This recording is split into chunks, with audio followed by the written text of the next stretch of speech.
Hello everyone, Monty here, and today I'm talking about food as love to others and yourself. I've done a food as love chat before, but I thought I wanted to revisit some of these topics because of Mother's Day yesterday.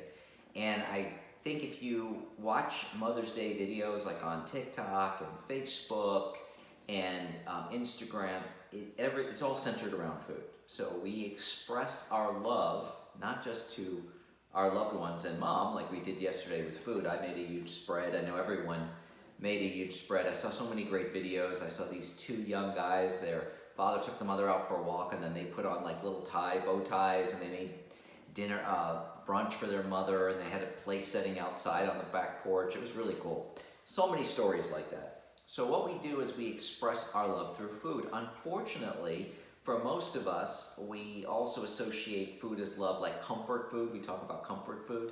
Now, have you ever seen on a menu like comfort food items that were healthy? It's like doesn't really happen, right? So when we think of comfort food, people think of like macaroni and cheese and fried chicken and all kinds of stuff that's really bad for us. It's high in calorie, high in fat, very low in nutrition, and but why have we all associated this? It's because we grew up with this food when we didn't know any better about nutrition. Think about it, in the 50s and 60s, we didn't know a lot about nutrition. And during the 50s and 60s, that's where the fast food industry just exploded. And I talk about this all the time, that you can chart the growth on a chart. They've done this, and I've read articles about this, the growth of the fast food industry and the obesity rates in this country. And I always talk about the obesity rates where 70% of us are overweight or obese, 70%.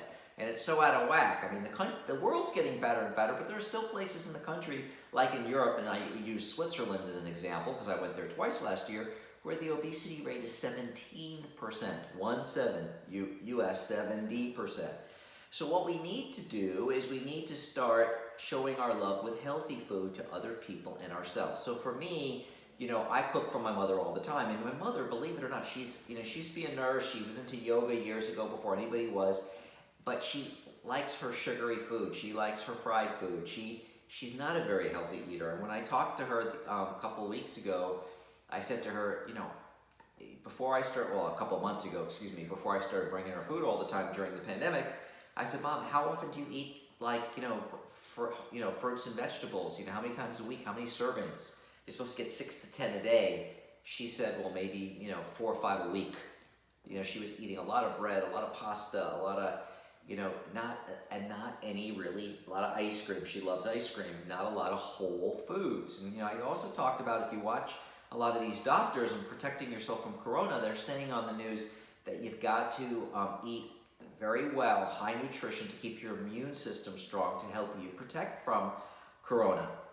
So another thing I also talked about recently, and so many of my chats are converging in this one, right, is that 70% of all communication is nonverbal with others and yourself, right? So it's really important to you eat. Well, I eat more than 3 times a day, right? We have 3 meals a day, but I snack all the time. So let's say I'm putting something in my mouth, let's say 7 or 8 times a day, because I eat a lot of snacks in between, which I don't post because I don't have time. People always ask me, oh, well, I added up all your calories for the day, and you only ate like 700. I said, where's all your other calories going?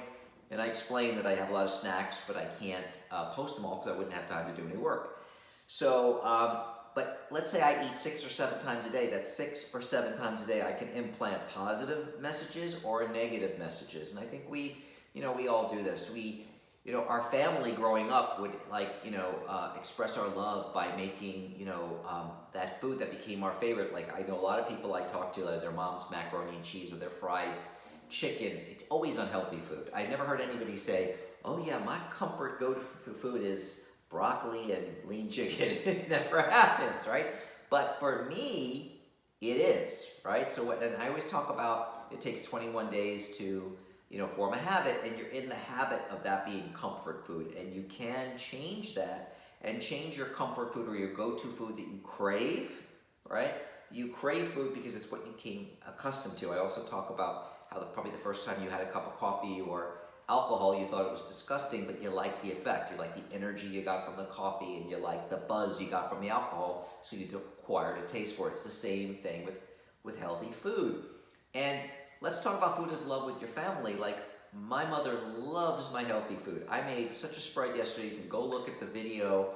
And we had avocado toast. We had purple sweet potato pancakes that I made. We had oven-baked salmon.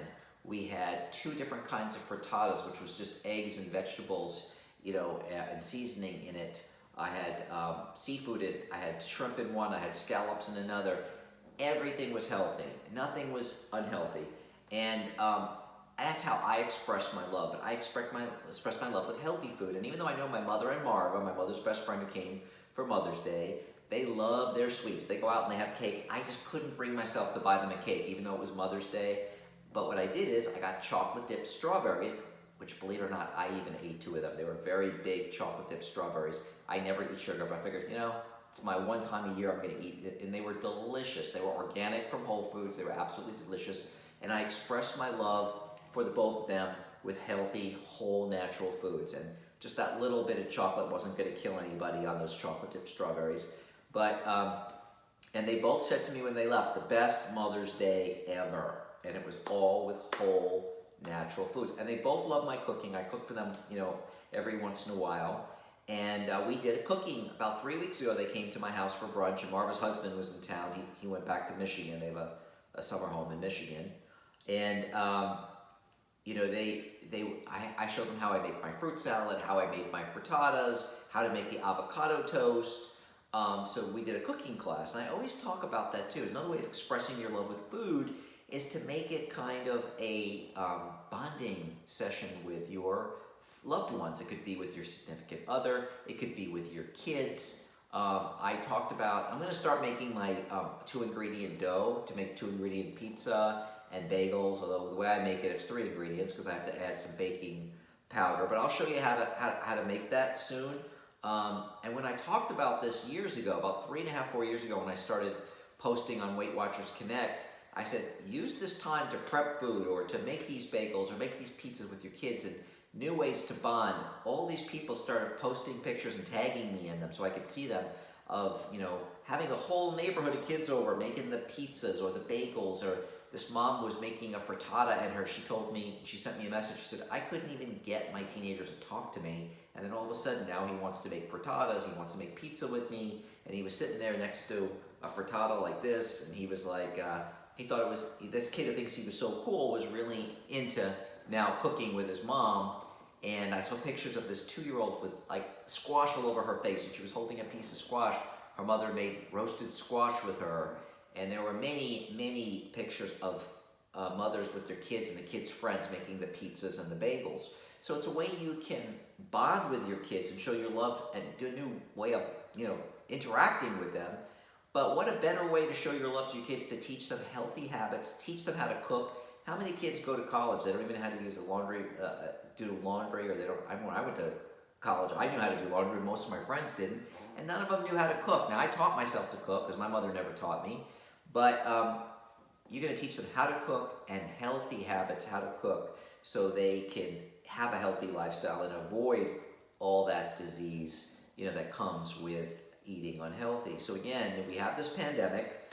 If you turned on the news, you may have seen some of these things on the news. If not, Google it. All the doctors are talking about the things I always talk about. Eat whole natural foods. Stay away from the sugars. It's very inflammatory to the body. I don't eat sugar hardly at all anymore. Very, very, very little. Like hardly any. And very inflammatory to the body. When it hurts you, when you're trying to fight something off.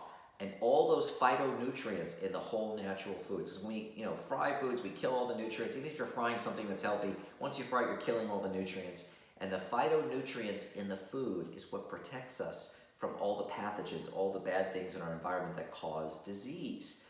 And one doctor once explained it on a Netflix show, and I forgot the name of the show I was watching. He was saying it's not that, our environment's becoming more toxic, even though it is. He said it's that we're not eating all the whole natural foods with all those phytonutrients that protect us from those pathogens. He said when a plant is growing, the phytonutrients in the plant protect it from the pollution, from the radiation in the sun, and anything else, the pesticides or whatever. And all those phytonutrients protect Just like they protect the plants on the cellular level, they protect us on the cellular level. So again, eating whole natural foods is what we want to do to protect ourselves, and also we want to share that information with our loved ones. And I got to tell you, it shocked me that my mother and Marva said that was the best Mother's Day they ever had, because they've gone out to fancy restaurants and everything. But then again, it's not just sharing your love for others and how you can do it with others, it's messages to yourself. So you're going to be eating all those times a day, and you're going to be saying in your head, I know at least I do, I'm proud of myself when I'm eating healthy, and I beat the crap out of myself. I haven't really ate bad food in a long time. I went through a couple months ago when I gained the weight, which I'm still trying to take off for this last 10 pounds. I was eating pizza almost every day, French fries. I went through this. That's only bad food. I wasn't eating sugar or fried foods, but I was eating pizza. Well, fried foods. I was eating French fries and pizza almost every day. I got obsessed with pizza, right? And there's very little nutritional value in pizza. And then when I would eat the pizza, I'd beat myself up, or the French fries. And that would be negative messages over and over inside my head. I'd be beating myself up. And that's self-deprecation. That's not self-love, right? But now I'm proud of myself. I'm eating really well. The only thing I'm struggling with right now is I'm eating too many calories consistently. I still track my calories every day, but I'm going over a couple of hundred. I get voracious at night, and I'm trying to cut myself some slack with all the pressure I have with work and with the coronavirus and taking after my mom. I got a lot of stress. But, I would like to take off this last 10. I don't have problems with the workouts. So you can work out 5-6 days a week like I do, eat nothing but clean, and still gain weight. I'm only up about 8 or 9 pounds, maybe 10, but I want to lose that 8 or 9 and get back to my 8% body fat that I was before. But again, food really can be an expression of love into others, but it also, using food the wrong way, can really, facilitate self-deprecation when you're eating all the bad. I don't know anybody that ever eats a big piece of chocolate cake. They may say, oh, that tasted good, but then right after they're going, oh my God, I got a stomach ache, or I ate too much, or now I'm gonna get fat. Most normal people, they know that's not good for them when they eat really bad food. You very rarely see somebody saying, oh, I'm so glad I ate that big piece of cake, and I'm just so glad I did it. Most people are going to be like, oh, that was good, but oh my God, I'm going to get so fat. And you always hear these conversations, right? That's kind of like a normal reaction after you eat something that we know is not bad. Is not good for us. So anyway, just thought I would talk about this since it was Mother's Day yesterday, to talk about how food really can be such a powerful expression of love if you make the right choices and you use it wisely. And you could be creative with it. Look at all the fun stuff I made, the little waffles with the faces on it. They went crazy, my mother and her friend. And there was nothing bad except for maybe a little chocolate on the strawberries for the dessert that we had. And they said it was the best Mother's Day ever. So food as love. Don't let the food be as a self-deprecation for you. You eat many times a day. It's many ways to show how much you love yourself and others with some really healthy, well thought out meals. Well, we're running out of time. I hope you enjoyed today's chat, and hopefully I'll be talking to you tomorrow.